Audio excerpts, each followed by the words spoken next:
empezar a agradecer al comité científico y organizador porque a veces nuestra comunicación y poder estar aquí con todos ustedes hoy en el Congreso. Nuestro trabajo consta en una revisión bibliográfica que hemos hecho sobre los cuidados que hay que tener en cuenta en las fístulas intracutáneas. ¿Por qué se nos ha ocurrido esto?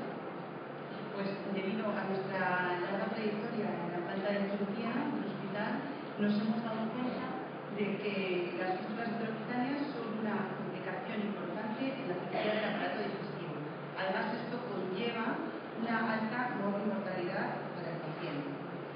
Esta situación que va a producir que el enfermo prolongue su estancia hospitalaria, y para la enfermería va a ser un gran reto debido a que existe una gran variabilidad en las prácticas de los cuidados de enfermería entre estos pacientes.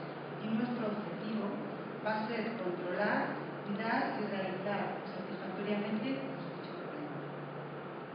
El objetivo que nos marcamos fue hacer una revisión de la situación actual del conocimiento sobre los cuidados que hay que tener en cuenta en las fístulas intracutáneas.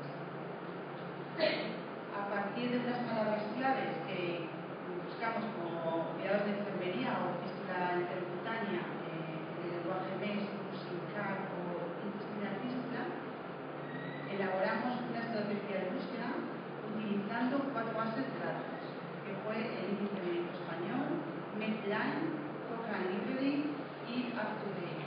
Y nos pusimos como un filtro los 5 últimos años.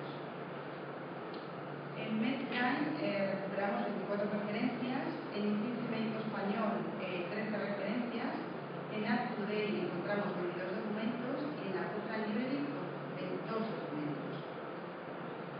En cuanto a los resultados que hemos obtenido, pues como ya hemos visto en las publicaciones, podemos definir las fístulas intracutáneas como una comunicación anormal entre el tracto gastrointestinal y la piel.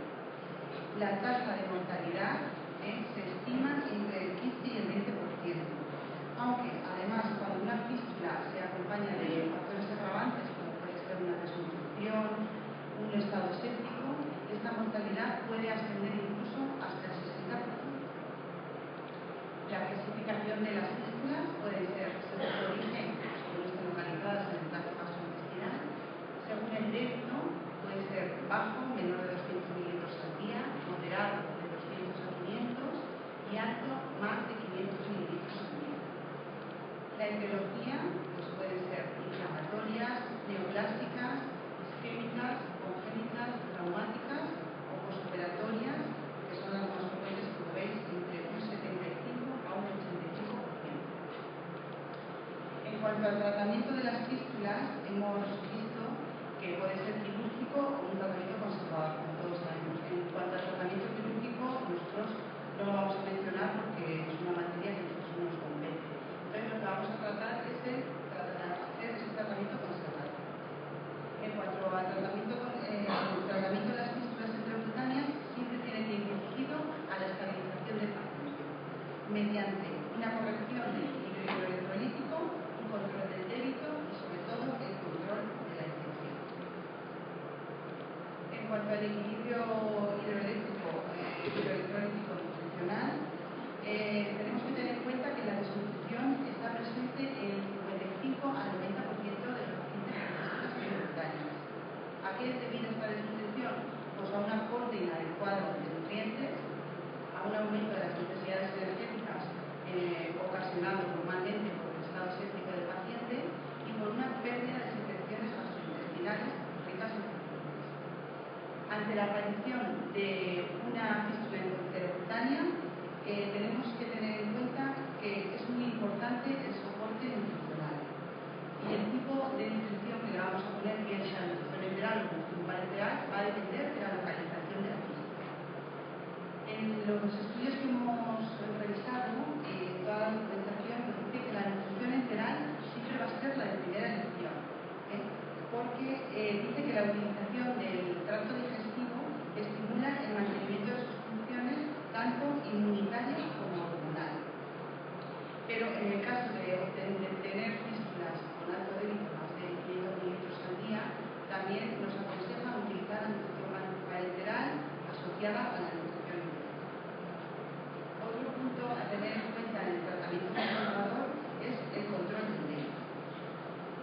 Debemos siempre intentar conseguir minimizar las pérdidas de líquidos y electrolitos para que nos permita hacer un adecuado balance y también facilitar el mejor cuidado de la piel. ¿Cómo vamos a conseguir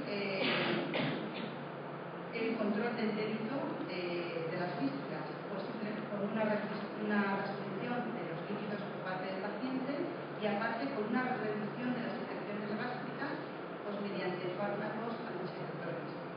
Como ya veremos un poquito más adelante, pues con la somatostatina o sus análogos como puede ser. Hemos observado que manteniendo un buen control del débito de la fístula nos va a implicar que podamos conseguir una integridad cutánea importante. ¿Cómo podemos conseguir una conservación de la piel? Pues como ya hemos dicho, controlando la herida quirúrgica, siempre intentando aislar el débito de la fístula del resto de la herida quirúrgica, o mediante las bolsas colectoras o demás accesorios como pueden ser las pastas, los polvos, etc. Y además tenemos que tener en cuenta que si intentamos disminuir el débito de la fístula y tener un buen control, nos va a conllevar a disminuir la frecuencia de las suturas, nos va a crear un confort para el paciente y además lo que va a suponer es una disminución del coste mundial. Otro punto que vemos en el tratamiento es el control de la infección. La infección en estos pacientes hay que prestarle mucha importancia porque el estado de sepsis nos va a hacer que reducir la posibilidad de cierre espontáneo del orificio fisuroso. Además, es el primer factor pronóstico de mortalidad con una incidencia entre el 75 al 85%. También tenemos que tener en cuenta la sepsis que puede estar ocasionada por los catéteres intravenosos, por las pleuritis que podamos ocasionar y por las infecciones del tracto urinario, ya que son bastante frecuentes en este tipo de pacientes. En cuanto a otro fármaco también utilizado en estos pacientes es la somatostatina, hormona de crecimiento o sus análogos de petróleo. ¿Por qué es bastante utilizado? Porque los índices de secreciones, tanto gástricas, pancreáticas y biliares, nos reduce las hormonas gastrointestinales y nos reduce la motilidad gastrointestinal. ¿Qué va a hacer esto? Por tanto, nos va a reducir el débito de la fístula y también nos va a disminuir el tiempo de cierre, aunque no hay suficiente evidencia de que aumente la tasa de cierre espontáneo. Otro punto importante, como ya hemos visto en otras publicaciones que se han expuesto aquí en el Congreso, es la educación para la salud en estos pacientes, como en estos pacientes numerosos. Las fístulas que conllevan un aumento de la estancia hospitalaria, siempre generando problemas emocionales debido al impacto negativo por la percepción de su propia imagen.